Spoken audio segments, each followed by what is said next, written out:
voice is dropped on Soccer's Morning Show. Soccer Down here for a Friday. It's Freestyle Friday, which means whatever's on your mind, although we do have our standard parameters. We'll go through the news of the morning, and we will go through we'll go through opening kickoff, having to do with one of Atlanta United's former players. There's an update there. And weekend Whiparound in hour number 2. So we'll get you ready for MLS and the rest of MLS and anything that's on your mind, whether it's Atlanta United related, Harry Kane related, anything like that. Hour number 1 carries over to hour number 2. Our friends at Beyond Goals, busy this morning with Michael Parkhurst and the breakfast ball. Hopefully his front nine is doing okay, and Greg Garza is in some training sessions. And the biggest thing I hope for Greg this morning is that they are properly hydrated. Just take it easy out there. So we'll catch up with Greg and our friends from Beyond Goals next week. So hour number 1 is y'all. It's us. It's whatever's on your mind. And I mean, whatever's on your mind as we go into the weekend. We'll go over the news of the day. Links to a couple of players once again. We can add another player from the Turkish Football League. Atlanta United's takeover of the Turkish Football League is nigh, everyone. So we'll get into that and whatever else is on your mind. So Abby with the early thoughts this morning with a link to our friends at Kickoff Coffee. And from our friends at Kickoff Coffee, it is a story written by Luke Taylor about Australia and coffee. So there you go. So since we are in opening kickoff territory, if you want to read about the coffee nation that is going to be up front and center, that is going to be coming up in short order. Peru and Ecuador is on the list for Modaflow this morning. So, like I said, it is a Friday. So, whatever is on your mind, folks, just go ahead and lay it out there. So, Modaflow, let me know what's going on with Peru and Ecuador. Let me know what's going on with all of that. I mean, if you're talking about what's going on, politically, or if you're talking about what's going on in a football sense. So let me know.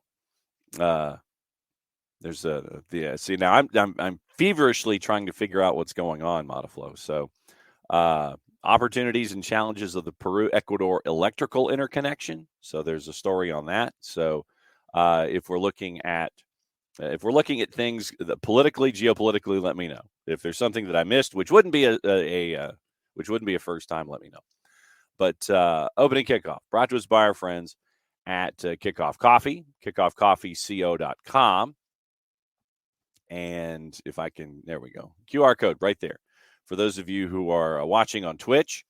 And what we get to talk about with our friends at Kickoff Coffee. Once again, if you use the code SoccerDownHere15, you get 15% off of your purchase, and they in turn take 10% reinvested into the youth initiatives and youth activities that they're tied to. Once again, it's Kickoff Coffee and kickoffcoffeeco.com. There you go. All right. So news came out this morning, and it is the traditional holding up of the jersey. And now we get to see George Bello making his way to Lüsk in Austria.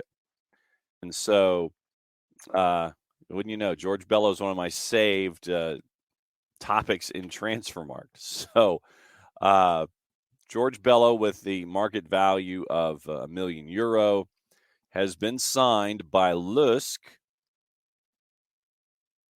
And for those unfamiliar with it, once again, Arminia Bielefeld let him go because of a back-to-back relegation. So it was on a free.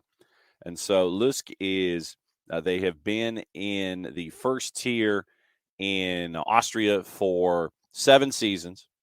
And right now, looking at the roster, I'm trying to see if there's any familiar folks. They had a lot of departures in the offseason. Musa Kone, from Nimes. And apparently, Arminia Bielefeld has Bello and Andres Andrade at center back. So from Arminia Bielefeld. So a couple of teams that they seem to be gravitating toward to bring in their talent. Sturm Graz has got a couple. Ivan Lubicic. I'm trying to see once again if there's anybody else that would be familiar. Let's see. Not really. I mean, unless you're really into like Thomas Sabitzer and Umar Sacco and things like that. But biggest thing is George Bello at the age of 21 from Arminia Bielefeld now has a new home. And in looking at his statistics, the biggest thing for George, playing time.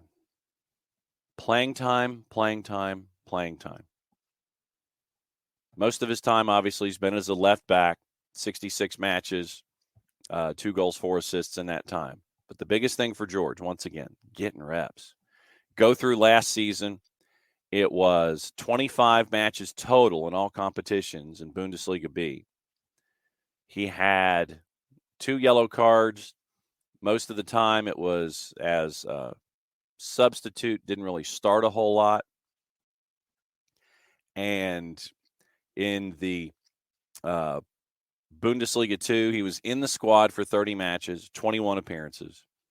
Played in both matches in the Pokal and both matches in the relegation playoff. But so that's what, 25 appearances last year in all competitions. Year before that, it was 10 in the Bundesliga for Arminia Bielefeld before they were relegated. So after leaving Atlanta United, 10 appearances 1 year, all competitions in the Bundesliga, 25 competitions the second season at Arminia Bielefeld, not really getting a whole lot of minutes. And looking at what happened with George, breaking it down, once again, I'm trying to click on the individual minutes. And so, of course, what does it give you? It gives you the league in and of itself. And I'm trying to find out the man's minutes. So, past season for George. You got to love how things just absolutely behave. It's like you're trying to click on something and it doesn't want to behave for you. All right. So here's how it was for George last year. 18 minutes, 86 on a start. 18 as a sub, 29 as a sub on the bench. 3 minutes, 7 minutes, 3 minutes on the bench. Started, played 45, played a full 90. On the bench for 3 of the next 4, played 10.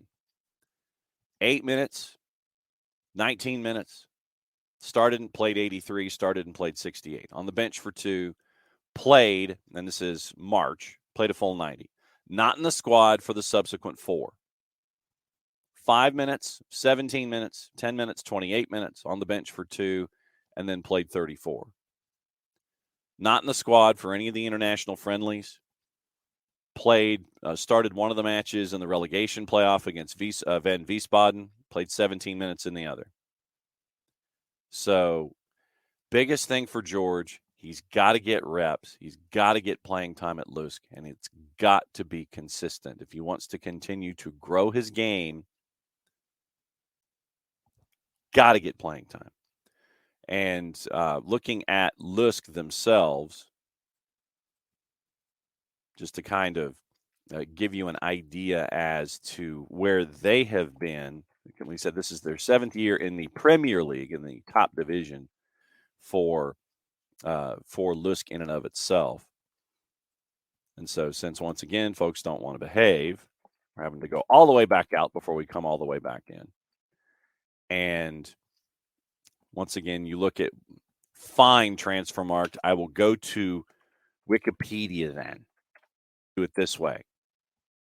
Fine. Linzer Athletic Sport Club. In the Austrian Bundesliga, they were 8th of 12 last year. And so that's where you are. Their official site, 8th of 12 in the Austrian Premier League last season. 49-year-old club, number of teams in the league, 12 since 1819. Once again, top level of the pyramid. The current champs, Red Bull Salzburg. Rapid Vienna has won the most titles in their 32. So, once again, Bundesliga, Australia, top division. Got to get minutes. Got to get playing time. You want this for George as he continues to grow, evolve, what have you. But he's got to get minutes. Absolutely, he's got to get minutes. So there you go. Okay, yeah, Tom. I was trying to figure it out yesterday, and there is no third place game. So Miles will be heading back at some point. So, Modiflow can confirm Kickoff Coffee is the GOAT. But we called Ecuador Peru yesterday. Oh, I did call Ecuador Peru. Okay, my bad. All right, that's on me. Yeah, no doubt. Okay, yeah, that's slightly off when it comes to South American geography. So, thank you, Modiflow. Thank you for clearing that up. I did. It's like I blew right through my mind. I was like, all right, what's going on? Reminder tomorrow. Once again, and they got rid of the third place match back in 2005 with an exception in 2015. So, that's where we are. So my apologies for, blowing things up when it comes to South American geography. Man, that's almost another $1 in the jar. We'll get into a lot of other things this morning. There's rumors of folks we've talked about folks coming in from the Turkish Premier League. Diego Rossi was rumored yesterday to be from discussions from Fenerbahce. So we will see if there's any legs to that as it rolls its way through this morning. But so we'll see. But yeah, opening kickoff. George Bellows found a new home, and you want George to succeed. You want George to succeed. You really, really do. But at the same time, you can't do that if you ain't playing. And so, biggest thing there, find a home where you're going to get reps, going to get minutes, and see what's going on. But yeah, bottom half of the Austrian Bundesliga top division. So we'll see what it is, and we'll keep an eye on.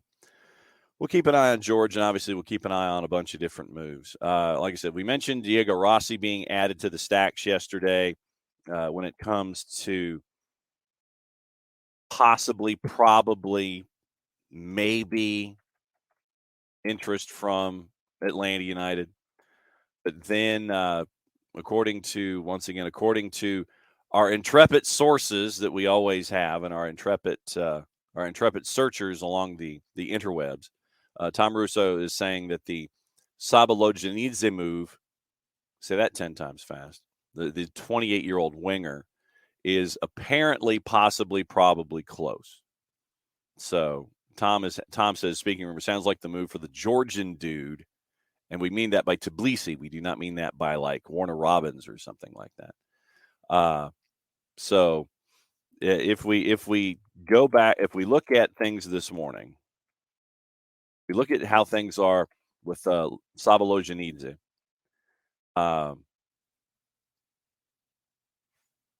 Let's see if there's anything involving Lobjanidze and Atlanta United, because one of the few things I can actually do is search.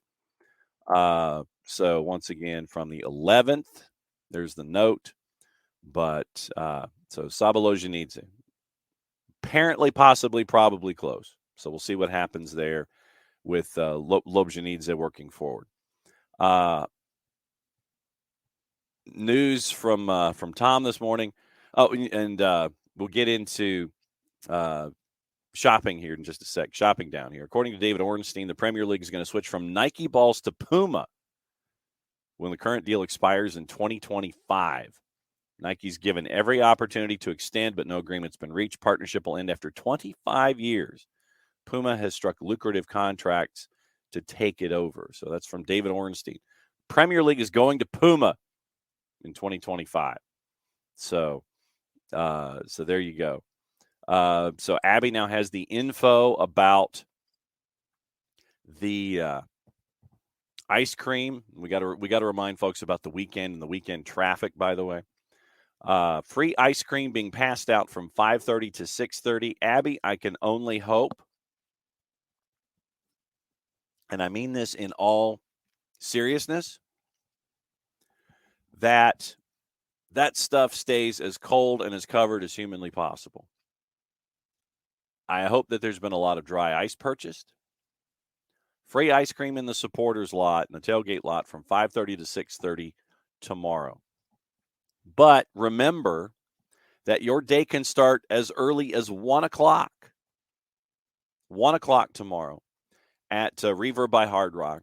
It is me. It is Jason. It is you. It is our pre-game show. It's the opening kickoff to your Saturday, 1 o'clock. And we're planning on doing these for all of the Saturday matches that have the 7:30 kicks, unless it's a pregame show from a network, then it pushes it to 7:55.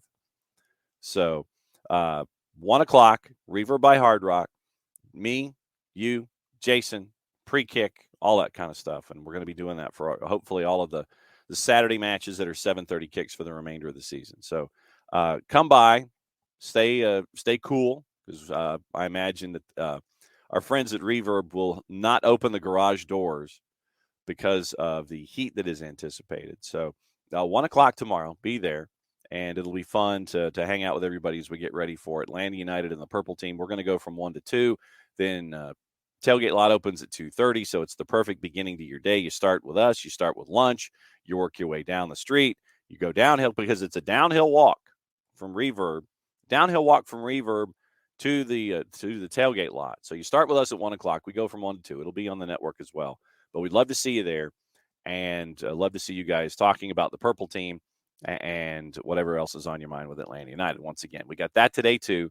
So whatever's on your mind involving the Purple Team, Atlanta United, all that kind of stuff, that's what we've got here in hour number 1 before we get into hour number 2 and weekend whip around and really getting you ready for everything across the board. Ricky says apparently Arthur Blank's yacht is in Turkey. And so we'll see. I mean, Emilio's asking, other reports are saying no DP or TAM, but you've got the slot available. I mean, remember when Luis left, that opened up your DP slot. So if you wanted to go that direction with a player, you could. So you look at so let's look at Lobjanidze here.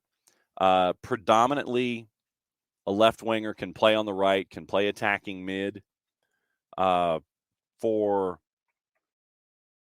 Rossi, and looking at his history, and going in on looking at Diego Rossi. Rossi goes to Fenerbahce, and the Fenerbahce fans haven't been a fan. They really have not.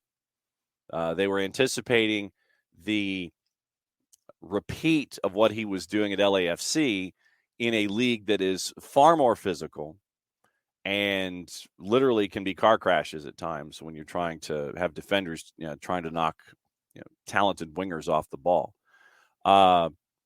Rossi is, well, and so, okay, so from our friends at Transfermarkt, Lobjanidze's main position's left wing, but he can play on the right, and he can play on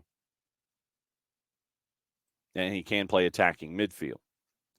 For and most of Lobjanidze's matches, but it's like 60-40 or maybe 2-1, but played, and this is Lobjanidze's numbers. Lobjanidze's numbers: left wing 163 matches in his career, right wing 104.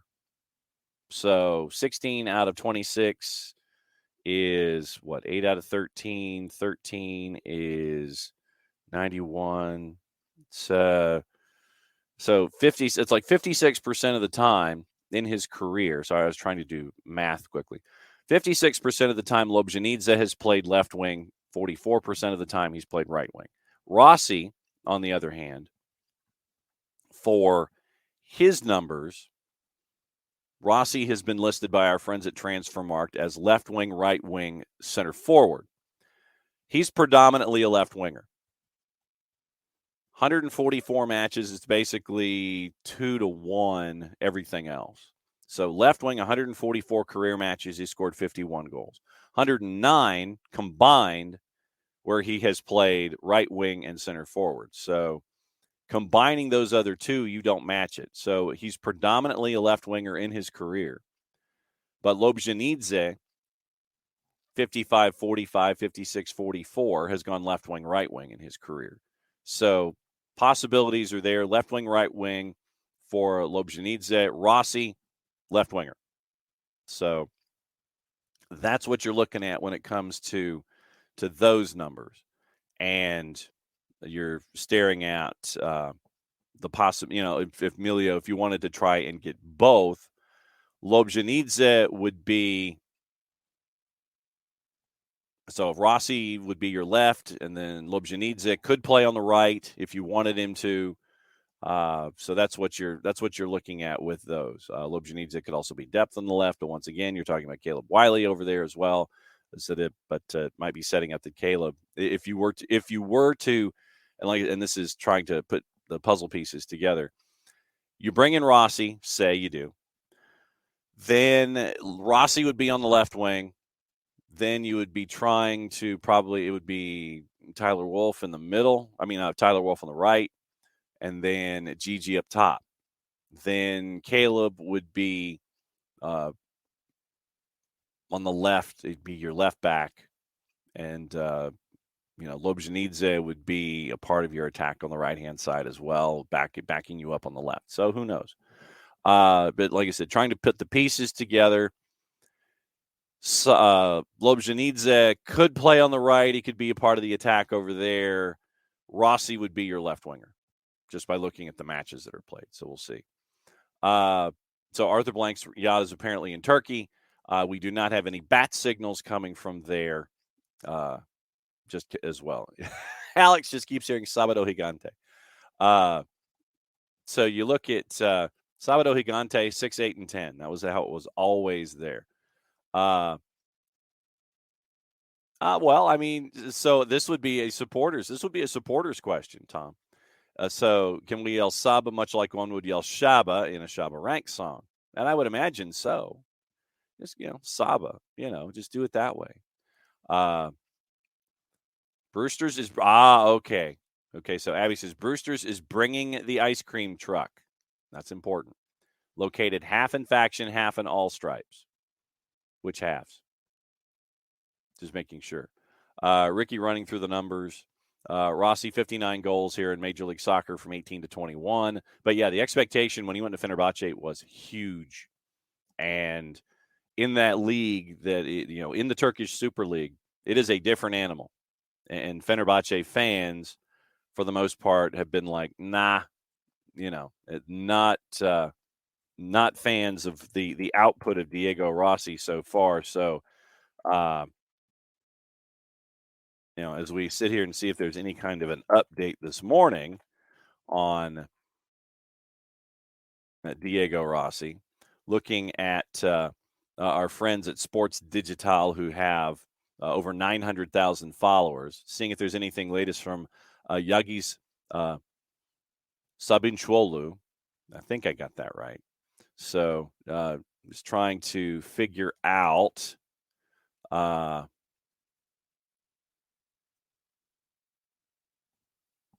if there's anything going on. And it looks like from this particular reporter's account over at Sport Digital that, if Atlanta United wants Diego Rossi, pretty much go for it.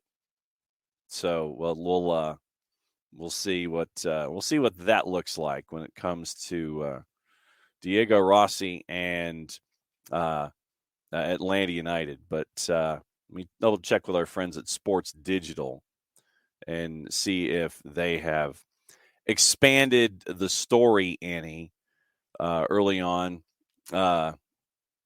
Bonucci linked to Besiktas. received information from there. He doesn't plan to come to Turkey, but they wanted to kick the tires on it just to see what happens. Dusan Tadic being looked at by Besiktas. I'm trying to buzz through here quickly and see if there's any other sports digital type mentions when it comes to inbound or outbound. And this is literally going back this morning. West Ham and Edson Alvarez, Trabzonspor. Does not look like, at least this morning, there have been any kind of advancements when it comes to the plot lines of Diego Rossi and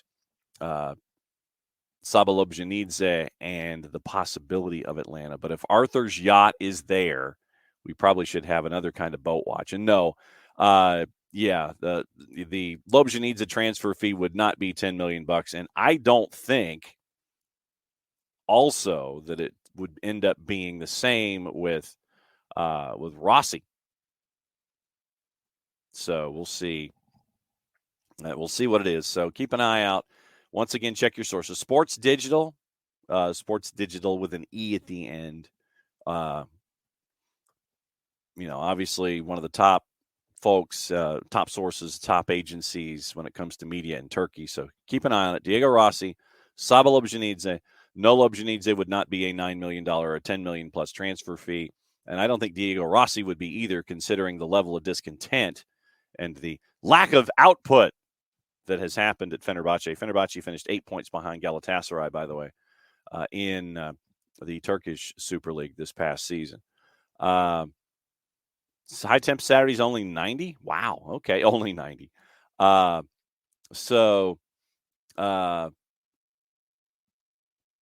don't know if Tom, you're asking if Pineda's preference is an inverted winger. I think that if your winger is who he is, I don't think, it doesn't necessarily matter if he's inverted or not. Can he do the job of what you're wanting him to do? If he's inverted, fine. If he's not, he's not. So, it's not, you have someone like Thiago Almada who's on the left and you want him to set up his right foot. You look at Luis Araujo, obviously, and I know that that's a sore spot for some, but just as an example, you have someone who wants to set up his left foot by being on the right-hand side, those kinds of things. So, and Abby with news. Found out it's Bastille Day. Free baguette with a purchase at La Madeleine. And Emilio, I know that you were referencing Doug's particular activity on social media. Until the window's closed, the way that I look at things, anything is possible. And I feel like I should be Kevin Garnett there, yelling at the top of my lungs. But anything out there, and once again, we always get through the thing about checking your sources and making sure that the numbers are there and the folks are there and the history is there. When there's a name like, Sabalobjanidze that pops into your timeline, you're going, okay, I've got to do some research here.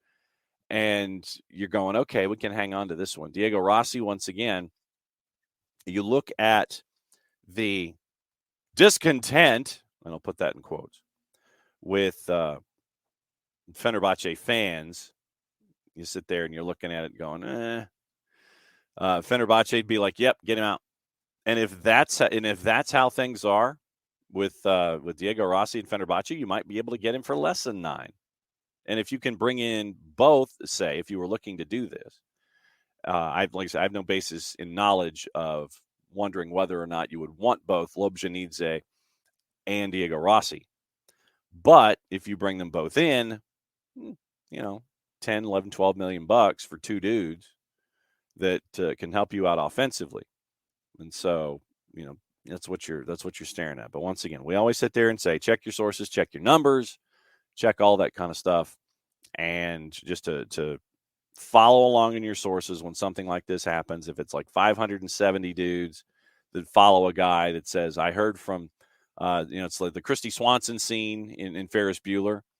Saw my high school, my boyfriend's mom's dad saw, Ferris at 40, 38, 39 flavors last night, that kind of a thing. Or the top tier sources like our friends at Sports Digital who've been floating these kinds of things before. So we'll keep an eye on all of it. So that's where we are. Lobja needs it. If the yacht is there, then by all means, Arthur's doing the shopping. So we'll see what happens. And speaking of shopping, I could not let this go. I legitimately could not let this go. And 31 flavors. El Mataflow, I could get absolutely lost in the Baskin Robbins. I really could. But, speaking of shopping, by the way,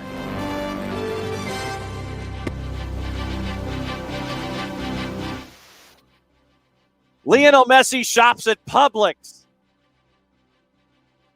Lionel Messi shops at Publix. The picture is out there to prove it. And you got to give Max Bretos credit for this one, because he actually analyzed the shopping cart of Lionel Messi at a Publix in South Florida. And it appears that he was picking up things like Lucky Charms, which is an excellent choice. I agree with Max. Fruit Loops, Frosted Mini Wheats, Little Bites, Crayola markers. So that's what you're looking at. That's what you're staring at. Lionel Messi shops at Publix. Sponsorship deal coming. Lucky Charms, Fruit Loops, Frosted Mini Wheats, Little Bites, and Crayola. We're going to have more moments like this during his entire tenure. His entire tenure is going to be analyzed to the millimeter. But I couldn't resist that. I mean, when you're sitting there and you're going, where are you shopping? And the fact that Lionel Messi is doing his own shopping in South Florida, and I give him credit. Absolutely give him credit. You go to a Publix and you don't have like 9,000 people around you. You're getting your shopping done. Most of it. Now the big question would be at his first opportunity at the reveal, which apparently is going to be done at halftime of the Gold Cup final on TUDN. If you got that one-on-one with him and just got some time, if you're asking him, hey, are you the one who's eating the Lucky Charms? I mean, he might be more the mini wheats guy, but if you could get Lionel Messi to sit there and say, yeah, I'm a Lucky Charms guy, I mean, that would be tremendous. And then that sponsorship deal, once again, they would be screaming, trying to figure out a way to get him to hold up that box of breakfast cereal. When I get up in the morning before I go to practice and hang out with some of the world's best footballers, I eat Lucky Charms. Stuff like that. Bam is saying that he hopes that Rossi stays in Europe. So we'll keep an eye on that. Abby, someone was saying he should go to Kroger. And they didn't know there were any Krogers in South Florida. I know. It's like Publix. And yes, shopping is a pleasure. Absolutely it is. Just ask Lionel Messi. Shopping is a pleasure. But, how many more? And there was also the photo that came out a couple of days ago where Lionel Messi wanders in, and this is with entourage. This was not wandering into Publix to get some shopping done. Goes into a restaurant, and you see the entourage come through. Security comes through, and Lionel is the last one. Lionel's the last one to come through, and of course he's signing autographs as he's walking in. The door to the restaurant opens up, and it's the sunlight comes pouring through, and then you see the entourage come pouring through and all that kind of stuff, and you end up with Lionel Messi being the last one to come into said restaurant, wherever this was. And obviously they probably ended up getting a corner table or a corner wing, and just as like, all right, you get the stuff like you do outside the nightclubs with the links and chains and the velour, and it's like, you're at like Applebee's or something, or Beef O'Brady's, and you wander into a corner and it's got the nightclub, it's got the nightclub velour protection right there. And so it's like, yeah, behind the barricade, it's Lionel Messi eating at Beef O'Brady's. All right, so there you go. So here's your question. So now that we've already seen Lionel Messi at Publix, where shopping is a pleasure, and Abby is 100% correct, except for the prices, especially in some Publicis that are nearby. Where else, what other culture shocks are we going to see with Lionel Messi in South Florida? We've already seen Publix, and this might be the QOD.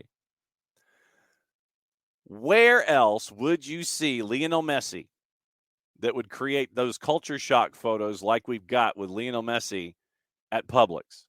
Where else? Well, where else will they, and where else should they? Lionel Messi at Beef O'Brady's? That'd be epic. But what other photographs are going to, of Lionel the father, or Lionel the South Florida resident, what other photos are we going to see? What other establishments are we going to see with Lionel Messi now? That's the big question. See, now that we've got it, we know he shops at Publix. Where does he get his gas? Where does he get his oil changed? Does he go to 5 Minute? Does he go to Jiffy Lube? I mean, literally, this literally is like, and I'm waiting for this section in the magazine. It's not People magazine, but it's the offshoot of People, the one that's more sensationalistic. They do shopping just like us. Literally, these are the headlines in these photographs. It's like they will show actors and actresses and people that you're supposed to know, like shopping and holding their shopping carts and shopping bags and things like that, walking out to their car. They buy the same things we do. They shop at the same places we shop at. And you sit there and you're going, really? This is your content and this is your headline. But now that we've seen Lionel Messi shop at Publix, where else do you anticipate we will see Lionel Messi, dad, when it comes to photographs? See, this is the real entertainment value with Lionel Messi coming to South Florida. Getting into the discussion about ice cream with Baskin-Robbins and Brewster's, baseball nut, vanilla, raspberry swirl, and cashews. Can't do the cashews. Yes, exactly. Exactly, Modiflow. General Mills stock is going up. That is exactly what's going to happen. Yeah, it's like he's right there. You have Lionel Messi drop the tagline with the leprechaun. Lucky Charms are magically delicious. General Mills stock goes through the roof, like it already probably hasn't. Probably should check CNBC and see what was in Messi's cart, and see the stock, see if the stock has appropriately risen. Getting into the ice cream discussion once again. Abby, close the basket next to our Dunkin'. Krispy Kreme any day, absolutely, but it's got to be warm donuts now. Oh, see, Krispy Kreme celebrating 86 years. Buy a dozen, get a second dozen for 86 cents. But it's got to be hot donuts now. It's got to be hot donuts now. The dough just hits you different. It literally is. Modiflow with yet another question this morning. Thank you, Bam. The velvet rope. I couldn't quite. It's like I was thinking velour. Modiflow and his wife had a heated discussion last night about who was more famous, Messi or Paris Hilton. Messi. Modiflow, I'm assuming you were in Camp Messi on this? Because Paris Hilton, maybe a decade ago, I think the margin would have been a lot closer. But I think legitimately now, it's messy. It is absolutely messy. I don't think there's any doubt in this. I think that the recency bias of seeing Paris Hilton in the name adjacent hotel commercials might have resurrected you. They go, oh, there's Paris Hilton. And if you're having to go, oh, there's so and so, then they're not as famous as the other individual that you're bringing into the conversation. So, yeah, I mean, Modiful, I'm with you. It's messy. Like I said, a decade ago, 15 years ago, whenever Paris Hilton had the series on E or whatever network it was on that I didn't watch, it was definitely closer. But now it is messy. I don't care what anybody says. It's messy. And it's messy or somebody. No, it's messy. So it's Paris Hilton. No. And, I'm right there with you. I couldn't point out Paris Hilton in public. I probably could just because of the entourage and the security around her and her holding the miniature dog. And if she was staying at the namesake hotel, then it would probably be a dead giveaway. But no, absolutely not. So there you go. Nope, right there with you. And then and then she doubled down, Modiflow. Then she's talking about how one of the princesses was more popular than Messi. No, I don't think so. I mean, no. I mean, it might be which princess and which country. And I think that maybe in that country, especially if we're talking about, Kate or somebody like that, the margins once again might be close, but only in that native country of that particular princess. I don't think that. No, I don't think that it's. No, it's not that close. No. Nope, not happening. Ricky wants to see Messi take his kids to one of the Florida amusement parks, not Busch Gardens or Disney, but one of the small ones that's got an arcade and a go-kart track. Yeah. Well, and then, you could see like Jorge _Moss, there's the picture that gets released of Messi in the go-kart and Moss going, don't wreck, don't wreck, don't wreck. One of those. That definitely could happen. Yeah. Lion Country Safari. Absolutely. Absolutely. Coral Castle. Absolutely. Yeah. It is shocking that I know, Tom, absolutely shocking that I wouldn't have anything involving any kind of a nut or a cashew kind of thing. Yeah, Messi on an Everglades airboat going on one of those expeditions. It's like, they get the promo photo and everything, and you get the big airboat going on, and you see the guy who's been doing those airboat things for like 60 or 70 years, and all of these things. If I'm Jorge Moss or David Beckham, I am literally fearing for my financial life. You want to wrap Messi in the biggest, thickest bubble wrap known to mankind. At Publix, he might actually be safe. Beef O'Brady's, he'd be safe. An amusement park on an airboat, you gotta wrap that investment in bubble wrap like nobody's business. You absolutely got to do that. Yes, Ricky, you're absolutely correct. That's like the whole Victor Wembanyama, Britney Spears thing. Victor's much more famous at this point in time. Absolutely true. Absolutely true. Oh, see, now Abby's cheating. Hot Donuts now, for those of you who are close to the Children's Healthcare of Atlanta training ground in the northwest section of town, as of 3 minutes ago, the Hot Donuts Now light is on at the Krispy Kreme by the Big Chicken. There you go. So now that we can start that rush to that particular Krispy Kreme, please do so, but please do so in an orderly fashion. Yeah, I mean, Catherine, Kate, absolutely. Absolutely. And Bam, for males between 16 and 30, only person giving Messi a run would have to, probably true. Adult film star, you're probably not wrong.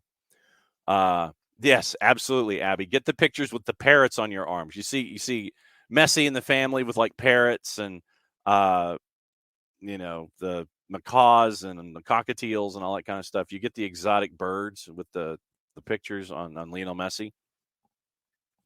Yeah, Messi on one of those slingshot rides that shoots you in the air with the bungee cords. Exactly. Jorge Mas is just like, he's like Kevin in Home Alone, running up and down the hallway every time he sees something like this when he's trying to be a dad. Yes, absolutely something like that. Before we get into Weekend Whip Around, hour number 2, man, that Messi photo. Somebody's got to frame that. Absolutely has to frame that. That is one of the most gorgeous photos ever. Absolutely. Absolutely it is. Did you guys see, and we talk about MLS Season Pass and the frustrations dealing with it and subscription numbers and all that kind of stuff, and how we had maintained that MLS Season Pass is a petri dish for Apple to do other things.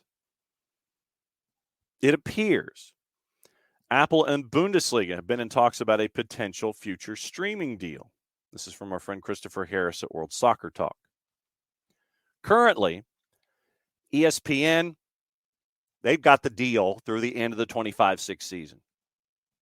Streaming rights only with ESPN and the Bundesliga.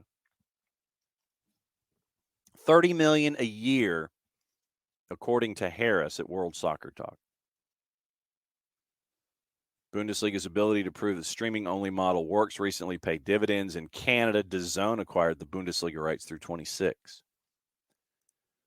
Expiration dates for both the U.S. and Canadian media rights deals line up to end at the close of 25-6. But so do several other major Bundesliga media deals worldwide. Bundesliga and Apple may be interested in a deal that includes maybe more than just U.S. and Canada. Apple's interest, part of an effort by them to expand their live sports offering. And we know that Apple's going to be doing this. Talks between Apple and Bundesliga are preliminary. According to World Soccer Talk sources, it does indicate German league officials are keeping their options open for the next rights bidding. World Soccer Talk has reached out. Obviously, the Bundesliga isn't commenting. So, as we say, MLS gets a minimum guarantee of $250 million a year from Apple in the current deal. But because of some guy named Lionel Messi, you end up getting a boost to your numbers, and you're hitting those metrics that you were hoping that you would hit, and you probably blew through them. You pole vaulted right over that minimum metric number. And so now the MLSPA is a happy group, and they will be for the next 2.5 seasons or however long it's going to be, that kind of stuff. And Disney is also open to selling TV assets, which could include ABC. So if you're looking for things to happen down the line when it comes to ESPN properties and things like that, just keep an eye on that too. Could Disney want to split off ESPN?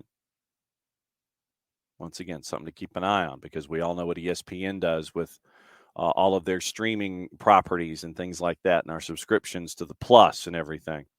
A little bit of traffic also.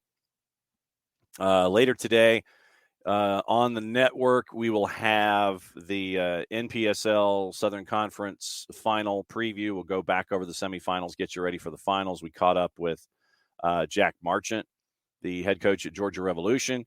It was a bit of an interesting moment that Jack had at the end of the match against App FC. We'll get into that. And we have yet to hear if there's any other resolution to it.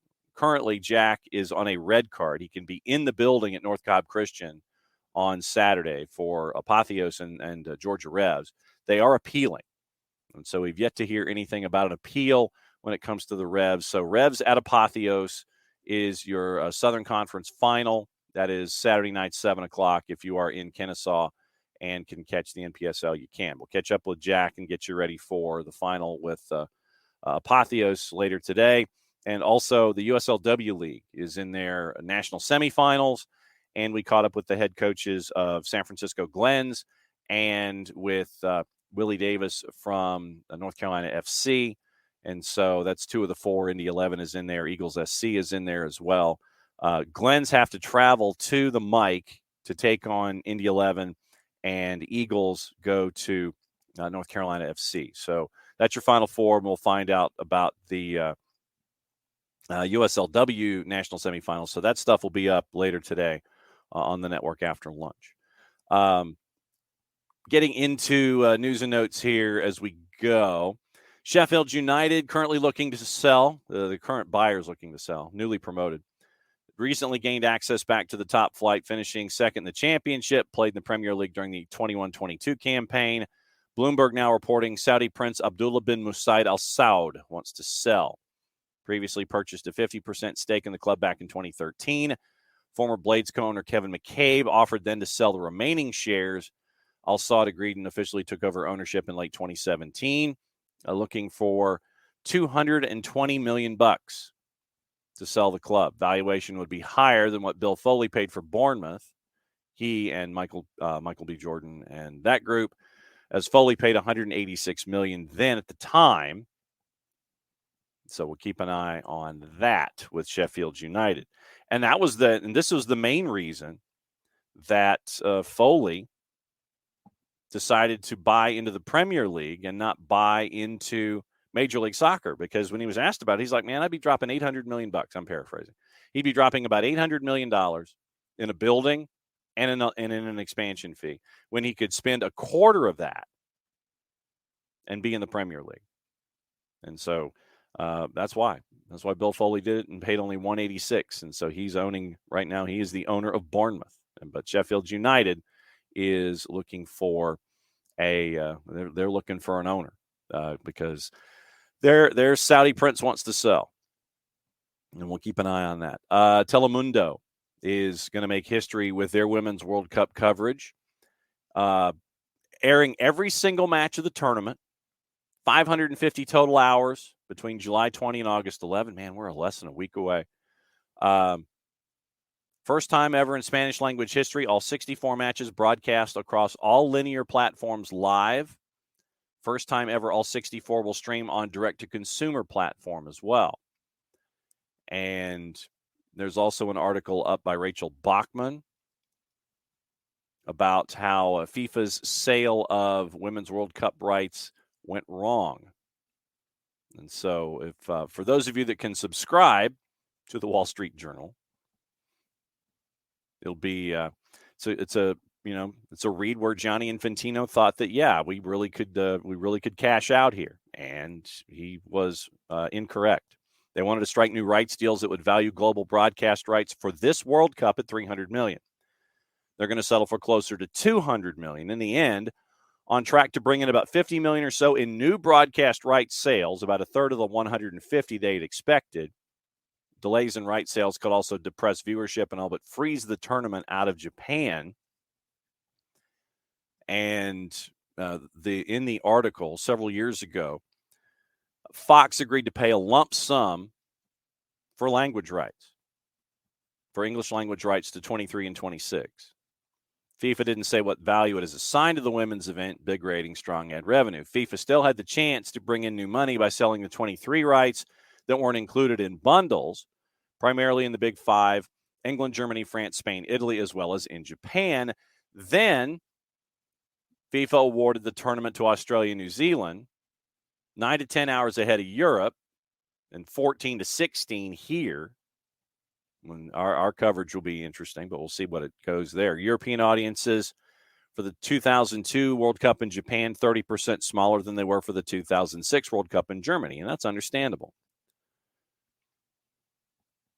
Even considering the time zones, initial bids for the 2023 Women's World Cup were so low, Infantino talked about it, and he went public about how disappointed he was before the FIFA Congress in March and threatened to black out the tournament in Europe if bids didn't rise. Quote, women deserve much more than that. Much, much more than that. Sorry, it's too muches. Some bids had been for 1/100th of the value of the nation's equivalent men's World Cup deals, he said, at the FIFA Congress in March. Last month, FIFA and the European Broadcast Union reached a deal covering the Big Five. FIFA said it aimed to get 60 million euros Instead, the rights got about half that. And the deal, because it was announced June the 14th, basically a month ago today, came too late for promotion. It's going to kick off more than a month later than usual, run through August 20, overlapping with the start of the Premier League. According to the Wall Street Journal, as an example, Arsenal faces Nottingham Forest on August 12th, potentially the same time as a Women's World Cup quarterfinal that could include England. Tournament dates were selected in conjunction with World Football's major shareholders. Japan time zones line up favorably with Australia and New Zealand. In February, Japanese prosecutors charged marketing giant Dentsu with collusion in commercial contracts related to the pandemic-delayed 2021 Tokyo Olympics, and that's kept the negotiations with FIFA to standstill. If no deal is reached in Japan, World Cup games available in Japan only online via the FIFA app. So that's how things are with the Women's World Cup. Rachel Bachman writing at the Wall Street Journal, and Miho Inada as well for that one. So, very, very interesting. We're also starting to see some of our journalists heading down to New Zealand because it's going to take, day and a half. Bart is going to be leaving a week from today, because a week from today is the World Cup kickoff with the U.S. and Vietnam and Wild Heaven West End. So join us for that too. We'll be talking about a lot of stuff. And then Bart's going to go to New Zealand. Our buddy, we're going to have coverage as well from our friends at the University of Georgia. And we're going to be covering the home side, and Bart will be covering everybody else. So we're going to have folks who are going to be covering the Women's World Cup for us. My guess is we're probably going to have them on at the top of the hour of those days, because if it's 14 hours ahead, 9 o'clock, 11 o'clock at night, they talk to us, they leave, they go to bed. So it'd be kind of like that. And speaking of it being the top of the hour, since it is the top of the hour, and Abby also has breaking news. We'll get into that coming up in just a second. It is that time where I try and find the proper level for listening to music drops so I can cut a promo for you about our friends at Lemonize. I'm about to sneeze, so if I mute, then I apologize. For odor-free, clean, fresh air, one place you need to go, it's a Lemonize service. Deodorizing enclosed spaces like houses, apartments, and condos, they've created a customized solution that eliminizes all organic odors, including those like pet, cigarettes, and food. Realtors and property managers use a Lemonize service to eliminate bad odors to help them sell or rent their homes that much faster. It's a turnkey process, makes it easy to work with realtors and property managers. A Lemonize service, kind of the environment. We like that. It's a green way to get rid of odors without any kind of toxic residue whatsoever, different than Febreze or our favorite masking agents that we have either above us in the cupboard or below us under the sink. Because when you reach under the sink or above you in the cupboard, you take out that masking agent, you spray it in the air. There's a reason they call it a masking agent. It just masks the odor. It doesn't attack the problem like our friends at the Lemonize service do with their proven scientific formula, pricing one of two ways to come up with a price that's affordable for you. It is either by the cubic foot or parts per million. Results in 24 hours or less. If you have any questions, frequently asked or otherwise, one place you need to go, and it's the website. And this is where I grab my pen. Lemonize.com, QR code over my left shoulder for those of you watching on Twitch. Lemonize.com, but do us a favor here at SDH. Go /Atlanta after the .com, so you can sit there and go Lemonize.com /Atlanta, Lemonize.com /Atlanta, ELIMINIZE.com /Atlanta. Lemonize service, proud sponsors of everything on the SDH network, especially here at halftime of the show on a Friday. So Bam is doing the math for us, and we always appreciate it when Bam is doing the time math, because we're definitely going to need to know about this. Bam says at 10 o'clock, it is midnight East Coast Australia, so Auckland is 16 hours ahead. and East Coast Australia is 14 hours ahead. So we're going to have to like tape things for folks who are in New Zealand, unless folks are up really, really late. So we'll see. We'll see what's going on there. Yeah, and Tafka, I think that you're right to a certain extent. I think Apple's going to wind up the world's biggest source for soccer in the next 15 years. Internationally, yeah. I mean, I think that we've seen what Prime Video wants to do with the National Football League, so it makes sense, and what we've seen with what Apple wants to do with Major League Baseball and such. And I think that as I've maintained and will continue to maintain, I think that the petri dish for Apple is Major League Soccer, and then how can they take Major League Soccer and what they're doing with it and work its way into other leagues around the world. So no, I think right there. Absolutely. Mataflow with a public service announcement. Independiente del Valle to the U20 Libertadores Final Four. And they're going to play Boca in the final. And now your other piece of breaking news for the morning, and it has to do with the tailgate. And, you have to, when there's stuff going on at the tailgate and there's breaking news and it has to do with ice cream, you've got to do the breaking news.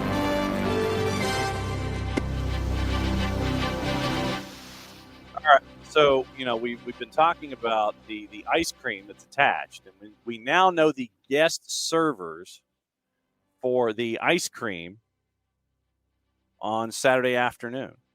According to Abby, the alumni serving ice cream at the tailgate: Mark Bloom, Jarrett Smith, and Greg Garza. They're serving ice cream. They're the ones who are going to be serving the ice cream on Saturday at the tailgate. Then. So, yeah. And we've been first hour, we spent some time, probably entirely too much time, and I know that shocks everybody, on the photo that was released of Lionel Messi at the Public. We're just going to turn into that country, aren't we? Oh, I'm like sure. That's just what we're going to be now. We're going to be that country that, hey, Messi went to Publix. Uh-huh. It's top news. It is top news. It absolutely is top news. Cool. Whatever. Well, I mean, what's the OK? That's the one. OK Magazine. It took me a minute to figure it out. OK Magazine. They always have the stuff at the back where celebrities, they're just like us. They shop at the stores and they carry their own groceries. Those kinds of things. Somebody is going to be the soccer version. Most people who go to Publix don't even carry their own groceries. They have someone take it out to their car for them.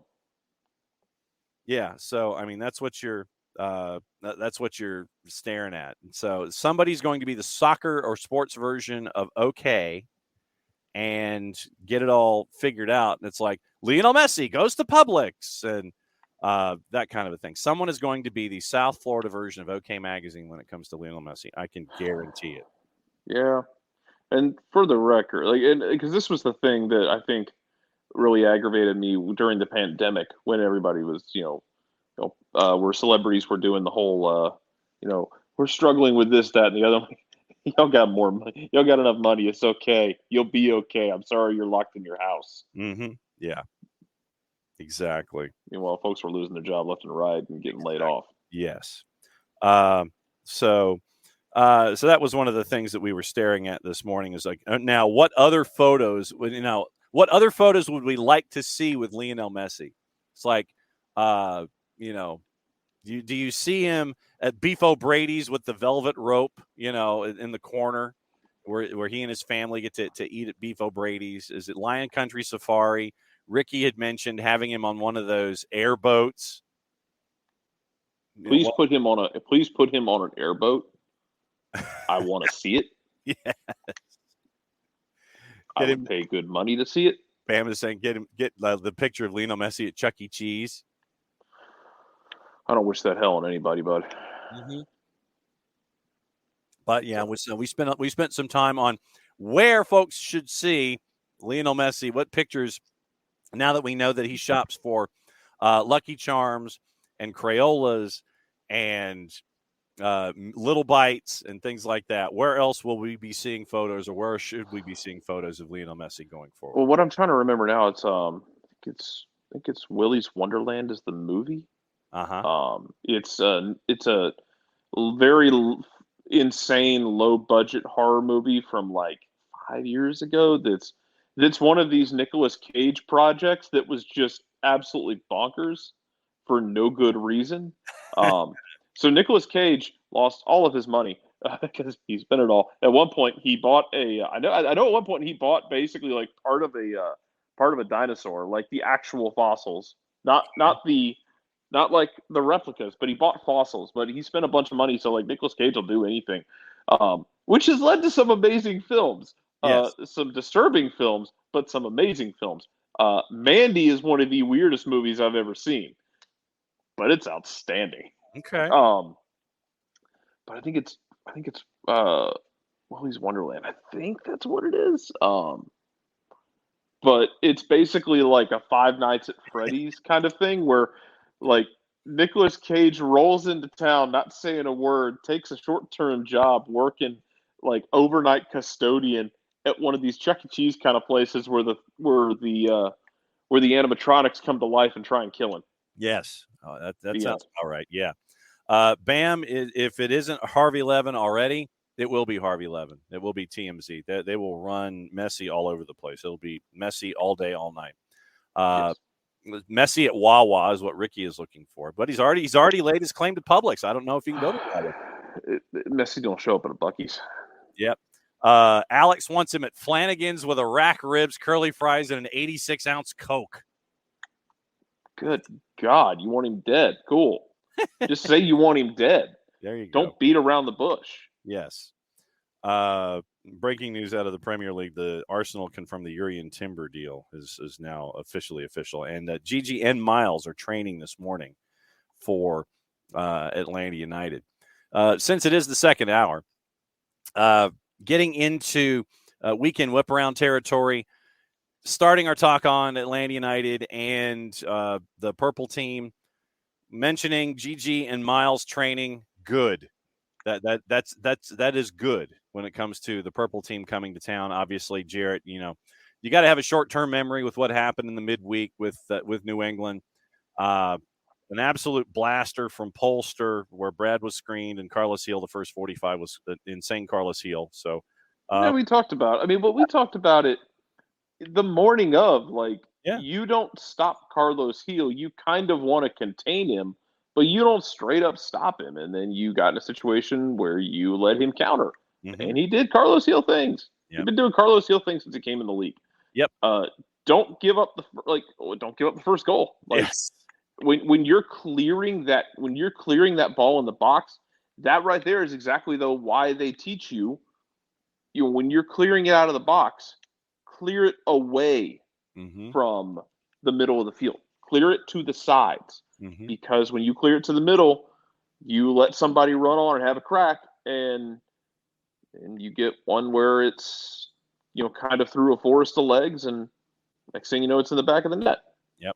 Sucks. Yep. But you don't dig the hole. Yeah. Played well the second half, but wasn't enough because you dug a hole. Yep. So don't dig a hole against Orlando. Like, right. There you go. Yep. Their lineup last time out. Remember, Orlando did not play in the midweek, but they did get thumped at RSL 4-0. So their lineup was 4-2-3-1. Gillespie in net, back four of Santos, Janssen, Antonio Carlos, and Kyle Smith. In the midfield, it was Cartagena and Cesar Arujo. Then it was Angulo, Pereira, and Facundo Torres. And the pride of Creighton University, Duncan McGuire, up top. So they're going to be fresh coming in, and it wouldn't surprise me if the lineup, obviously, if this was first choice against RSL, unless Oscar Pareja sits there and says, I didn't like how you guys played, and you said a couple of folks, but this could be it's close to your starting 11 for the purple team as you can get, and you've got Pedro Gillespie. Yeah, you're going to play your starters. Yep. The question for Oscar Pareja has and will continue to always be, Oscar Pareja has always gotten more pragmatic as the season goes along. Yep. So does he continue that? Does he roll into Atlanta in a super pragmatic fashion? Or, do they come out and try and find something? Do they try and kind of sit there and sit back a bit and see what Atlanta brings to the table? Or do they try and snatch one early and then sit? Depends on what opportunities Atlanta gives them. Um, and it just depends. But they're a team that under Oscar Pereja, as he's gotten older, has gotten more pragmatic as a manager as he has gone along. Yep.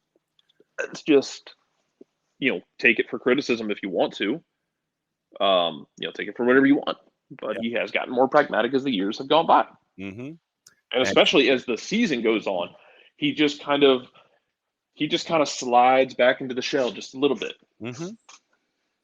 On the bench in the matchup at RSL, you had Ersan Kara and you had Felipe Martins and Ramiro Enrique up top. So that's what your bench was, but your starting lineup last time out against RSL, when RSL put 4 on you, was that. And so we'll see what happens with the starting lineup with Atlanta United and Orlando, obviously going up against what happened in the midweek.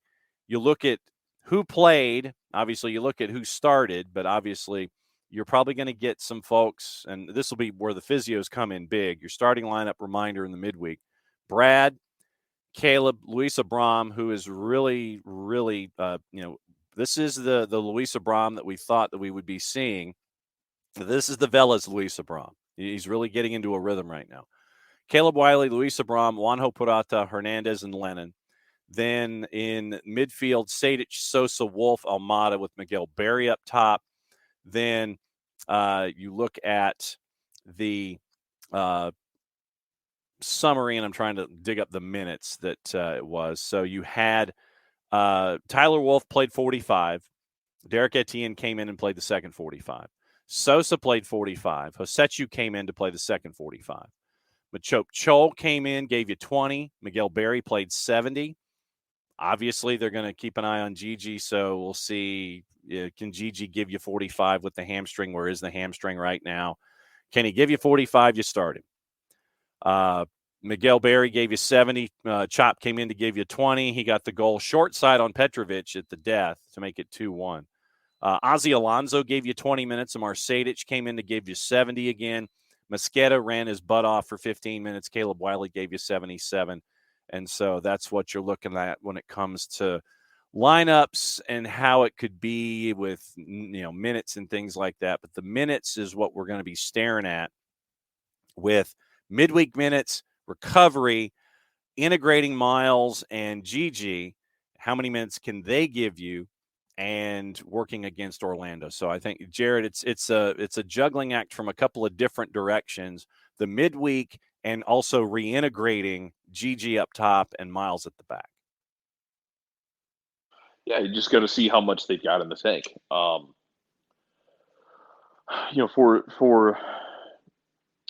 For Gigi, you want to know, what? Hey, you want to get with him and get an idea. Hey, how are you feeling? Mm-hmm. Are you 100%? Are you 90%? How hard can you go? Can you give me 45 minutes? How long do you rest him on this? Because do you rest him with the idea of we're not gonna start him and we're not gonna play him because we'd rather give him, 1 or 2 more weeks to get 100% before we throw him out there, because we don't want to throw him out there less than 100%. And I know he is an absolute difference maker for this team, but you do not throw him out there at less than 100% and have this become just a nagging thing that just keeps being an issue for the foreseeable future. You gotta, if that means you rest him for another week or two, or you limit his minutes coming on, then that's what you do, just to make sure he's good to go. Mm-hmm. And it's hard to stomach. That's not an easy thing to do. And especially Miguel Berry has been, you watch him, if you watch him closely, he'll make runs. Nothing really gets paid off, though, and it's not as dangerous as other players making runs, if that makes sense. Like, it hasn't been – he doesn't provide the same danger. I think he's providing effort. He's just not doesn't carry the same gravity, which sucks. As far as Miles, how's Miles feeling? Is he feeling 100%? I don't know. Yeah. And that's the key is, after playing all of the minutes that he's played and having to fly back from San Diego and coming back in and trying to reintegrate to a back line for Atlanta. I mean, that's the thing. Can Miles give me 45? I can start him. Can Gigi give me 45? I'll start him. And then go from there with Barry and Chop up top, and then figure out how you want to work things defensively for the second 45. But no, this is physios, and this is looking at what they're seeing today, and and trying to get everything squared away for tomorrow. So we'll keep an eye on all of that stuff. Nile, minus the 10 minutes, Atlanta should have gotten something at New England. Petrovic was their man of the match. 10 saves. 10 saves. He was. I also think, though, you do have to consider game state with it. Like, would it have been that tilted? Would it have been that tilted if, they don't have a 2-goal lead inside of 10 minutes? Yeah. I think it's worth asking. It doesn't take away from the fact that Atlanta did damn near everything you could have asked them to do down 2 goals. They didn't ship 4 more and take a 6-0 loss this time. Yeah. That part was lovely. Loved that part of it. The key is don't go down 2 goals. Yeah. Well, and then it took time to when they went back to the formation that we're used to seeing in the 4-3-3. It took time for them to reorient their brains to try to get back into that kind of a mindset because of what they've been doing with 3-5-2, 5-3-2, 5, whatever you want to call it, with the 5 at the back, the 4 in the midfield in the box, and then the 1 up top. So when they switched the formation, it took a little while for that engine to turn over, and it's like, oh, we're back to doing this and reforming those relationships and figuring out, who's got to go where and do what. So that took a while. Inside game state with the formation change, down 2 goals, all these kinds of things. They didn't quit. They kept firing the ball at the net, and it was that one shot late from Machop Cho going short side that got in and made it 2-1, but obviously it was like 30 seconds to go. And this is the thing as well. Like, we already know, like, hey, you know what your best decision is going to be is not to go down 2-0. You know what is even more dangerous? Going down 2-0 against a keeper who's really damn good at his job. Yes. And now, obviously, they don't sit there. No one's sitting there saying, you know what we should do? We should go down 2 and make this difficult for ourselves. Obviously, they're not making that decision, but that's a hell of a place and a hell of a team to do it against because they are so good with a keeper who can stand on his head. Yes. You don't ever want to have to come back, but the fact that, you did it against a keeper who is capable of doing that, it stinks. So, yeah, don't do it this time. Yeah, don't do Orlando, it. Because guess what? Pedro Gallese can do the same damn thing. Yes. Had the save of the year last year when he kept Dom Dwyer out on a save that no human being had any business making. Mm-hmm. Mm-hmm. And so once again, you go from Petrovic to Gallese, back-to-back matches in short order. So we'll see what happens with Atlanta United and New England. It'll be when is the kick? Do we know? Was it 7:39? It's is it the same as always? I think did they change it? I think it's a big Fox, so it would mean 7:50. Oh. I think. Whatever. Yes, exactly. I won't be there. Yeah, you'll be on your own. You're doing the NPS. You're doing that one, right? Yes, NPSL final is this week. And we have Apotheos and Georgia Revolution up in Kennesaw at North Cobb Christian School, Jacob Dennis Field. Yes. So. And it is a 7:55 kick because it is on FS1 and on the free side of Apple TV. So it is a super hyper mega long pregame show.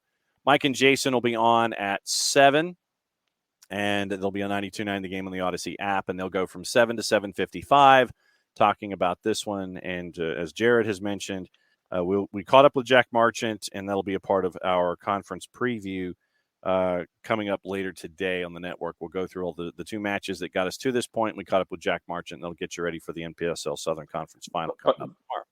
And by the way, if you would like to have bragging rights, if you feel like that's your vibe, the both of the teams in the NPSL final obviously are in the state of Georgia, and they took out 2 North Carolina teams in the process because Apotheos beat Charlottetown Hops 4-1, Mm-hmm. and Revs came back on the road in Boone to beat App 3-2. So Yep.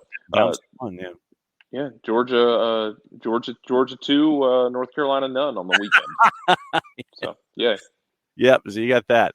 Let's go through the other matchups in MLS on your Saturday, and it is all Saturday games because Mexico and Panama is at SoFi at 7:30 on Sunday night. So, looking at Cincinnati and Nashville, 7:30 on season pass, which means 7:39 kick, as 14-2-6 hosts 11-7-5.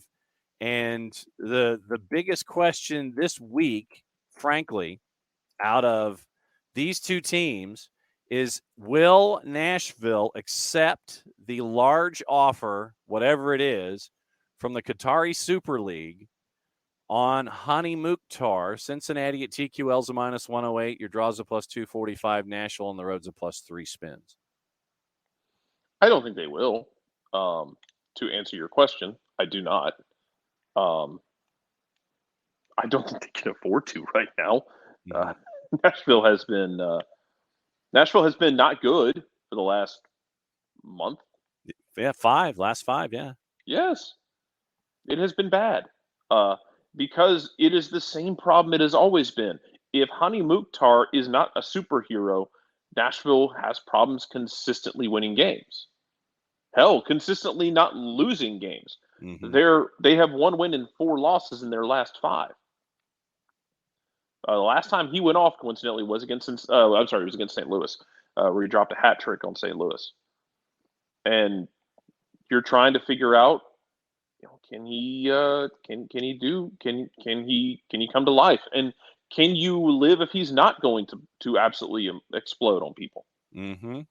I don't know that he can. Cincinnati's not. I feel like they're not perfect, but what they have that makes them so much fun and so complete is that, like, they're doing that thing that really, really good teams do, that even on their best night, even when it's not their best night, they're able to scrap something out of it.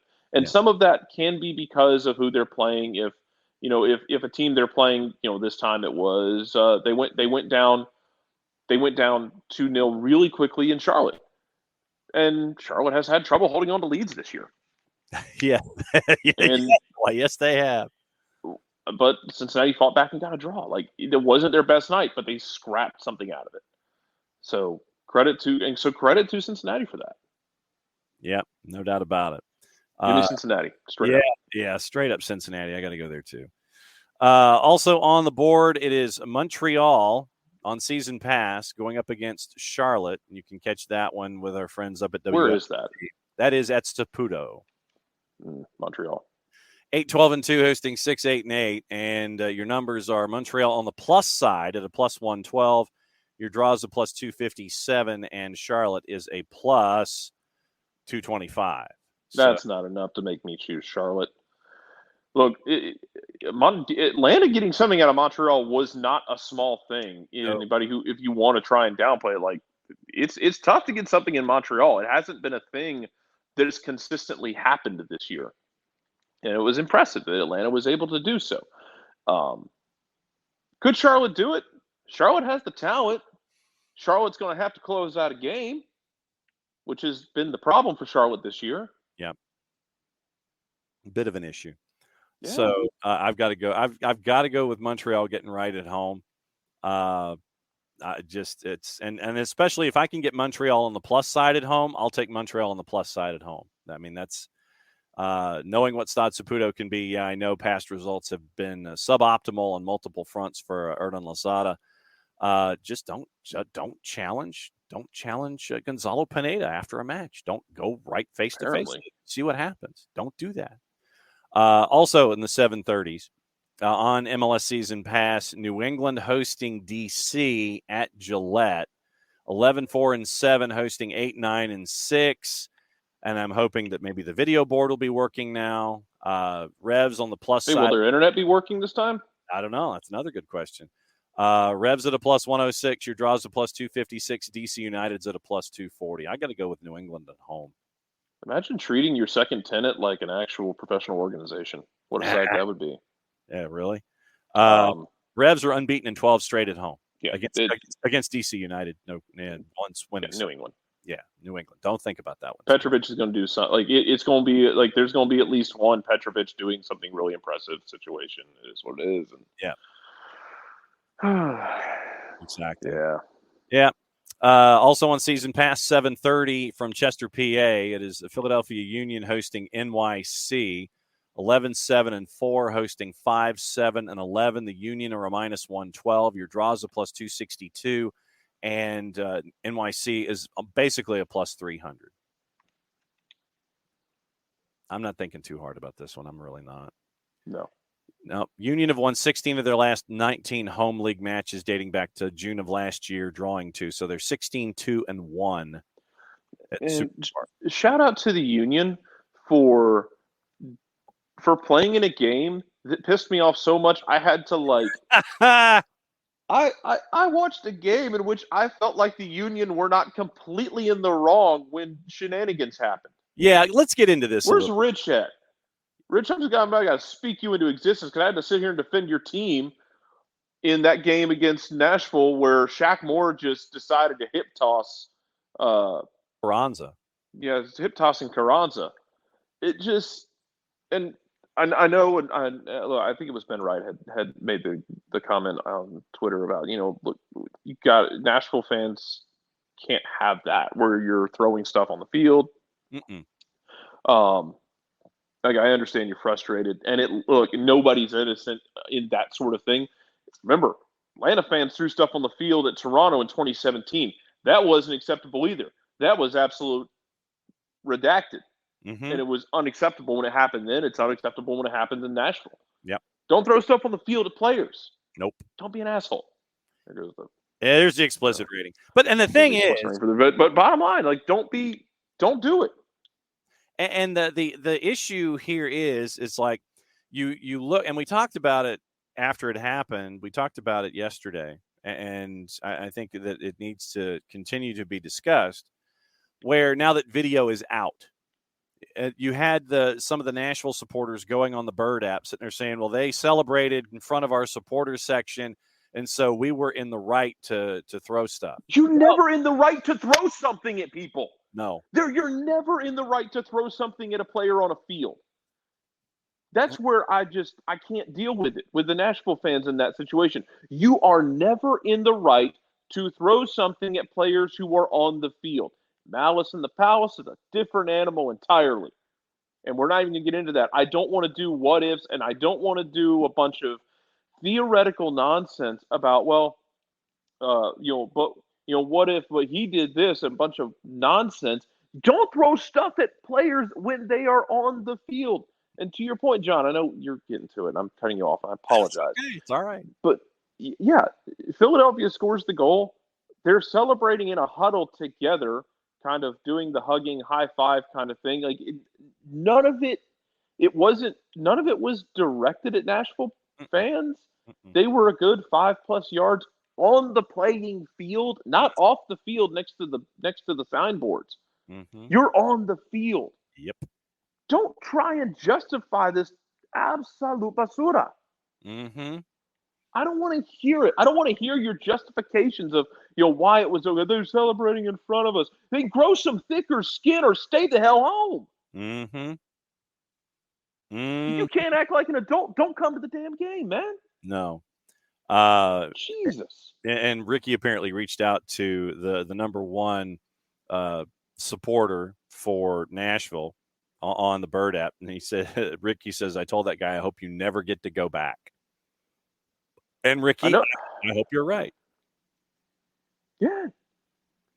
Don't throw stuff at people. You can't do that. And I mean it we had the moment at Mercedes-Benz and Javinko picked up the drink and pounded it. And whoever did that shouldn't have been allowed back. Nope. That was a unique player response, but you can't have that in this game. You cannot have that in any sporting event, period. But specifically, since we were talking about this sport, you cannot have that. And the mere fact, once the video came out, it made the Nashville fans' stance that much worse. Because initially, for those that weren't able to watch the match and look at the situation as it was happening in real time, you get the impression, okay, well, maybe they were at the corner flag and maybe they were in front of the SGs or in that end zone or whatever for those of you who have seen matches at Geodis. But when the video comes out and they're doing their thing, and I think it was Julian Carranza that got hit in the back of the head with a water bottle. You can't do that. I don't care who you are. I don't care how mad you are. I hope that Nashville SC as a group, and we probably should have our buddy Lucas Panzica come back on the show. If video comes out and it shows who these individuals are, from my perspective, you're done. But once again, we get into the whole thing about monitoring and faces and technology and making sure that folks aren't allowed back in. If they find out who you are, you should be done in Nashville. Frankly, you should be done in Major League Soccer across the board because I don't trust you, period. You should be done. DUN done. Out the door, never allowed back. Go. And the frustrating thing is there's a lot of really good Nashville fans. Yeah. And you're going to give them a bad name. Mm-hmm. So don't do that. No one benefits from you acting like an idiot. Like, there are going to be a lot of really good Nashville fans who are there to have a good time and keep it above board. Yeah. Just don't do this crap, man. Mm-hmm. No. So, whatever. Yes. I hate it. I hate it for the Nashville fans the ones who are having a good time, who are keeping it above board. And yeah, like, you know what? Team, come celebrate in front of the board and come celebrate in front of the supporters section. I know you don't love it. You want to yell at them. You want to flip them off. But don't lay hands. Don't throw things. No. And man. Don't anyway, Philadelphia to win. Yeah. 8. Yes. The problem is Nashville done woke up Philadelphia is my genuine concern here. Is that Nashville screwed around and like Philadelphia's like, oh, this is who we are. Thank you. You realigned our chi. Now we can be evil again. So I'm really worried Nashville has made this worse for everyone. Yes. So we'll definitely keep an eye on all of that going forward. The 8:30s, Chicago, who found their offense, and with Brady and net, they would. Yeah. Don't trust Montreal on the road, man. Free side of Apple TV, Chicago and Toronto. And in this one, Fire are a minus 147 at home. Draws a plus 291, and Toronto FC at the bottom of the East is a plus 383. I got to get Chicago. I mean, I'm not overthinking this one. I'm really not. No, Chicago. Like I said, Chicago. Like I said the other day, I didn't agree with firing Hezra, but they've been good since he's been gone. They've been good. Me looking like an absolute idiot, but they've been good, man. Trust what's been working for Chicago. Are they a playoff team? I don't know. Yeah, not my job to figure out. Nope. But they've been fine. Also, New England and Toronto exchanged Latif Blessing and Mark Anthony Kaye. So Latif Blessing gets a red, he gets traded to Toronto. There you go. No real direct correlation, but it's fun to say. Also on the board in the 8:30s, it is Minnesota hosting LAFC on season pass from Allianz. And 2 of the 3 goals last time out for Minnesota came from recent acquisitions. There was a Pookie party, and Tajuri Shradi scored. So 2 of the 3. So it was Longwane, Pookie, and Tajuri Shradi scoring the 3 last time out for Minnesota. And LAFC comes to town at Allianz. Your numbers: Minnesota United a plus 152, LAFC is a plus 159. Your draws a plus 263. I still have my issues with LAFC. Just they're not. They're good. They're not great. Yep. And man, I don't know. I have mixed feelings about their entire existence right now. Just for this season, they'll be fine long term. John Thornton's done amazing work. They'll be fine. Why, yes, he has. Massaging the salary structure. But, hey, you know what? I haven't seen a punishment levied yet. Mm-mm. Until we see a punishment levied, I'm assuming he's okay. Correct. I'm interested to see what Timo Pukki does long term. Yeah. Might thrive here. Yeah. I'll still continue to laugh at the fact that like the dude rolled into Scotland and was like, "Hey man, this league was beating the crap out of me." Yeah, that's what it does. It's literally its calling card. But I think he also said the league was faster than he expected because there were people all like you'd get the ball and you would turn and there'd be somebody right there like, yeah, they're gonna tackle you. They're not gonna take it off you cleanly. I promise. No one from St. Mirren is gonna take the ball off of you cleanly. Correct. That is absolutely true.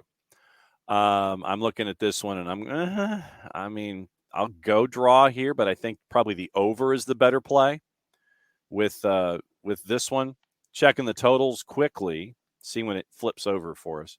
Plus 2.5's a minus 143, plus 3.5's a plus 170. I'll take the over under at 3.5 at a plus 170. That seems like a pretty easy play. Yeah, that's fair. Also, St. Louis, All Caps SC is hosting Intermessi CF at City Park. That one's on season pass at 8:39. Looking at he's not there yet, though. Yeah, like he's not on the field yet. Yeah. Yeah, has he even? Well, my guess is. All we know is that he was at a Publix. That's true. Well, but does Messi get the free cookie at the counter? Probably. And what does he go with? Does he go with the sprinkle? Mm-hmm. Does he go chocolate chip? Yep, my guess is. But knowing him, he probably doesn't eat it. Is Messi an oatmeal raisin guy? Like, I got questions. This is what we're saying. So All Caps is a minus 175. Your draws a plus 333, and Intermessi is a plus 434. My guess is he's officially going to sign the contract at the reveal. That'd be my guess because we still have not seen him put pen to paper. My guess is they're going to do the ceremonial signing of the contract there to reveal halftime of the Gold Cup final. It'll be like a WWE contract signing. Absolutely. In the ring. Yeah. Jorge Mas is going to be rocking back and forth. Jorge _Mas and Beckham, they're going to be rocking back and forth in the big leather easy chairs as he signs the contract. Messi. Oh my God! What if he comes in and does the Batista thing where he walks in and does the thumbs up, and Jorge Mas and Beckham are Ric Flair and Triple H in this scenario, and then he gives the thumbs down and signs with like somebody else, man. He signs with somebody else. That'd be awesome. And Messi just goes full Dave Bautista and he power bombs Beckham through the table. I don't know if Messi can power bomb anyone. Oh, I mean, Messi's probably strong enough. I don't know if he can. That's getting most other people off the ground, though. I have questions for Messi. Hey, it's all good. All Caps at minus 175. At 9:30, and this one got pushed back an hour because it's going to be like 242 degrees in Austin, Texas. Austin at Q2 hosting Sporting. It's on the free side of Apple TV. And Austin's a plus 118. Your draw's a plus 261. Sporting is a plus 211. I got to go Sporting here. I'm going Sporting. Yeah, I like what I've seen from Sporting the last couple of outings. And Austin, I still scratch my head collectively. Colorado is on the plus side at home, hosting Houston Dynamo. Houston Dynamo are a plus 224. Your draw's a plus 248. Colorado is a plus 117. I don't know why anyone would do anything on the Colorado side, but that's just me. The 45 minutes that they played in the midweek was just as exciting as the 45 that Jarrett saw when they initially tried to play Portland and Colorado. And they got a point out of the deal. They think it was just like, we got 45 minutes here. Let's just kick the ball around and get out of town. I think that's what happened. So I'm going to go draw Houston because it's the larger number. I have zero faith in Colorado. I don't trust Colorado as far as I can throw them. I hope Andrew Gutman is having a good time. Colorado's a very pretty state. Yes. RSL on the free side of Apple TV hosting Red Bulls on the free side at 9:30. It is minus 105 for RSL. your draw and Red Bulls are within the margin of error within each other, plus 265 to plus 270. I like RSL at home. I really do. Go again. I like RSL at home against Red Bulls. Oh yeah, and Red Bulls fired their manager and kind of got right with God, but still not like it's still work to be done. Yes, we can always get better, and that's just more of a life philosophy than anything, and just give yourself a compliment every now and then, kind of thing. Yes. 3 matches in the 10:30 window. Portland hosting Crew on season pass at Providence Park. Portland a plus 118. Your draws a plus 269. Crew on the road are a plus 204. I don't know if I've got a whole lot of faith. Yeah, okay. I was going to say, I don't know if I've got a whole lot of faith in Timbers, so I was going to go draw at the very least at a plus 269. Also at 10:30, Sounders hosting FCD. And Sounders are a minus 147. Your draw is a plus 276. And FCD is a plus 411 in this one. Stephen Cleveland, according to Nico, is going to be in net once again. And because of Stephen Fry being in concussion protocol. So Stephen Cleveland is going to be in net in this one as FCD comes to town. And for those of you in the local soccer scene, and we mean that in the state of Georgia, we're going to do a bit of a tease. There's going to be some interesting news involving FC Dallas and the local statewide soccer scene. You'll probably see it in the transactions page for those of you that believe in the local newspapers. That'll be coming up in short order. But, when that officially becomes official, we'll talk about it. Free side of Apple TV. I got to go with Seattle. I just don't trust Dallas on the road. You know what? I was going to say you're leaning at plus 411, aren't you? Yeah, I'm leaning at that plus 411, and the fact that Dallas has been that Seattle's been kind of eh. Yeah. Which Seattle being kind of eh isn't like, hey, Seattle's a bad team. And Seattle's had people out consistently and just can't seem to get the engine turned over. But if there is a team in this league who you would trust to turn the engine over in August, yes, I believe that team is Seattle. Yes, that's true. Last game on the board at 10:30, Vancouver hosting LAG. Vancouver to minus 130, plus 309 on the draw, and LAG at BC Place is a plus 300. I've got to go with Vancouver because, BC Place, and this one's on the free side of Apple TV, traditionally a very tough place to play, and LAG being where they are, I got to go with Vancouver. Give me the draw here. Okay. I'm leaning Vancouver. If you made me take a team, but I'll take the draw. Mm-hmm. LAG are a functioning club now. We have to take them slightly seriously for the time being. Yep. And Bam's already gone, but pour one out for Bam. Because LAG are they took their clothes to the cleaners. They cleaned up. They did the dishes. They went and got oil changed. Mm-hmm. Man, they went out and got their tag done. Mm-hmm. Got a haircut.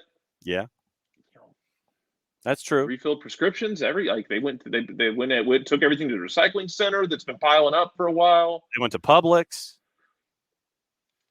And got their Lucky Charms. You know what? Honestly, LAFC has a little bit of Trader Joe's energy to it. But yeah, we'll go with it. I don't know what the shopping center choices are out there. Ralph's or Albertsons.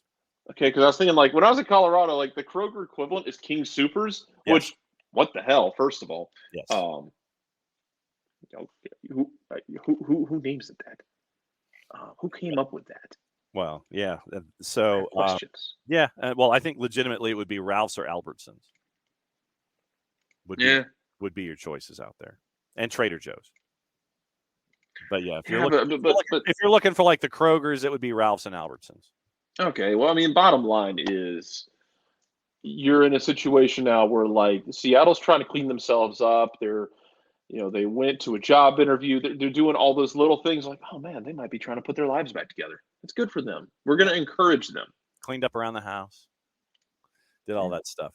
Transfer tracker in Major League Soccer. NYCFC has signed an Algerian forward, Mounsef Bakrar.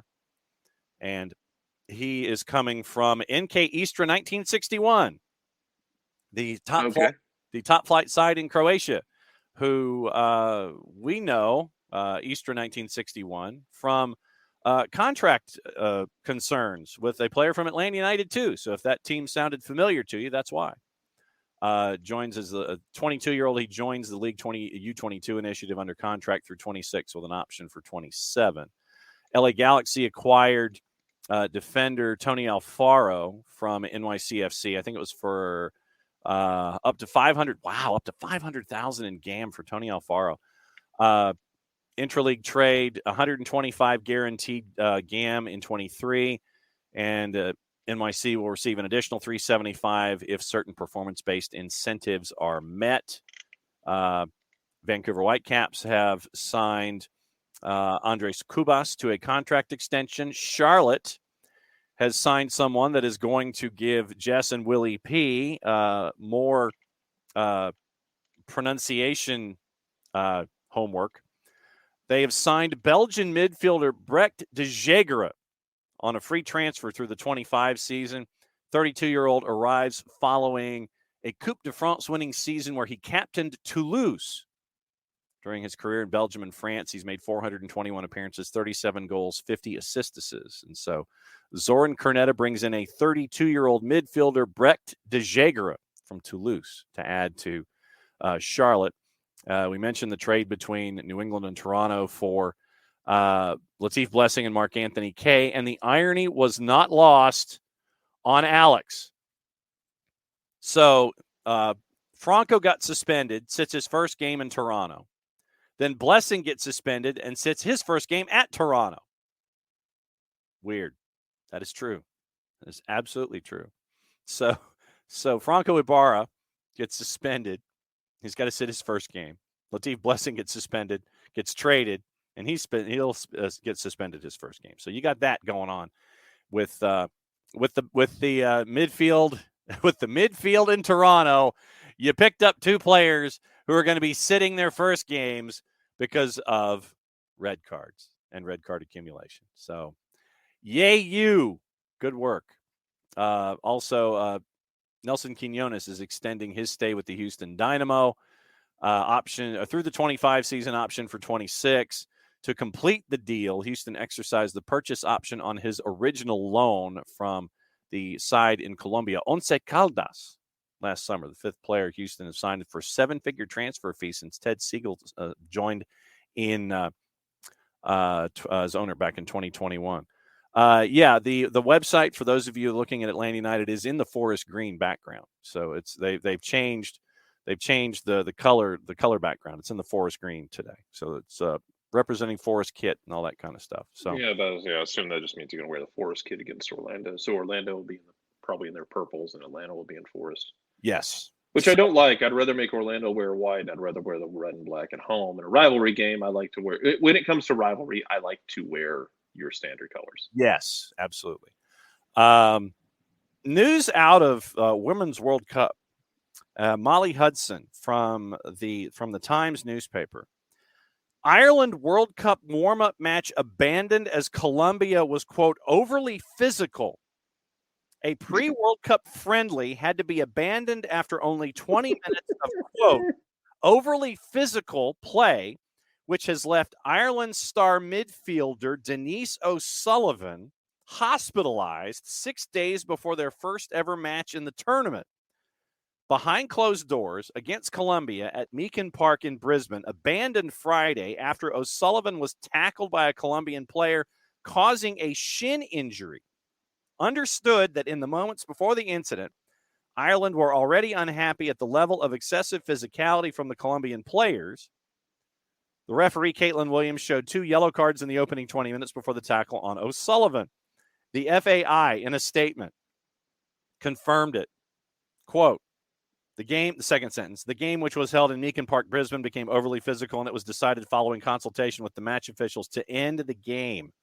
FAI added Ireland then underwent a full training session as they continued preparations. O'Sullivan was taken to St. Andrew's Hospital in Spring Hill, Queensland, accompanied by the team physio. The squad must now nervously await scan results. to figure out if Denise O'Sullivan is injured 6 days before the tournament because of overly physical play against Colombia. Australia beat France 1-0 in front of a record crowd of 50,000 plus in Melbourne. Selma Baja, France defender, carried off on a stretcher with a severe-looking ankle injury in stoppage time. It was 90+3 when that happened. So, Colombia's going to be at the World Cup too. So, So you've got an overly physical match that gets called. Okay, Abby's driving this home, so we're going to address it real quick. But yeah, apparently they are wearing the 17s kit. So I don't know what the hell they're doing with the website. Yeah, I don't know. Okay, so the rush to the bottom. Gates open at 6. Kickoff 7:55. Roof is closed. Match day kit. They're wearing the 17s kit. Okay, cool. So Ricky, so I don't know what they're doing with the website. I just, when you change the whole color scheme like that, I assumed at that point you were saying, "Hey, we're gonna wear the Forest kit," but apparently not. No. Anywho, yes. Yeah. So what I'm hearing from this, let's see, Republic of Ireland's in Group B. Colombia's in Group H. Mm-hmm. They would have to advance deep into the tournament to see each other, I believe. Mm-hmm. But who, buddy? Imagine if they played the knockout rounds. Yes. So we'll keep an eye on all of that. Reminders once again. It is Reverb 1:00 tomorrow, and it is Jason, me, you, in the collective. Jarrett's going to be working his way up toward Kennesaw for I'll be in Kennesaw getting ready for because look, this is actually it's a big opportunity for both of these teams, be it Apotheos and Georgia Revolution, because winner here then would win the conference and would move on to region play. And I believe when I was talking to some of the ownership last night from the Wednesday from Apotheos, that it would be up in Maryland, I believe. So they'd have to fly up to Maryland. Oh, if they're playing Annapolis, man, Annapolis has done some great stuff this year. Dude, Annapolis has been burning houses down. But you're looking at U.S. Open Cup possibilities, which Appalachian FC took advantage of last year. Yeah. Won their U.S. Open Cup match, and look, both of these teams would do well with national exposure, with Apotheos and with Georgia Revolution. So it will be a lot of fun. That kicks off at 7:00 up in Kennesaw. It will be hot. Yep, on 11 Sports, ELEVEN sports.com. It is kickoff at Reverb at 1:00, 1 to 2, before the supporters tailgate opens at 2:30. So come and hang out, stay air conditioned before you're spending the afternoon at the supporters group tailgate, and then everything kicks in at 2:30. There's ice cream. There's Mark Bloom. There's Greg Garza handing out said ice cream, and match kicks off at 7:55. So it is a very, very busy Sunday across the board. We've got the twos coming up this weekend after the match against Orlando. It's at OCB, 7:00 Sunday night here on the network. Pre-game show at 6:45, and we'll get you ready for everything going on there with Atlanta United 2 and OCB. So that is in partnership with Atlanta Influences Everything. Yes, the third kit. Can't wait for that to see what that looks like. Jarrett, since it's the end of another week, send us home. Mucho platillo. Don't throw things. Exactly. Don't throw things. We'll see you again. We'll see you at Reverb at 1:00 tomorrow afternoon. You'll see Jarrett in Kennesaw, or you'll see us once again 7:00 on a very, very long and busy day at Mercedes-Benz. Play it safe, everybody. That means we get to do this. We'll see you tomorrow.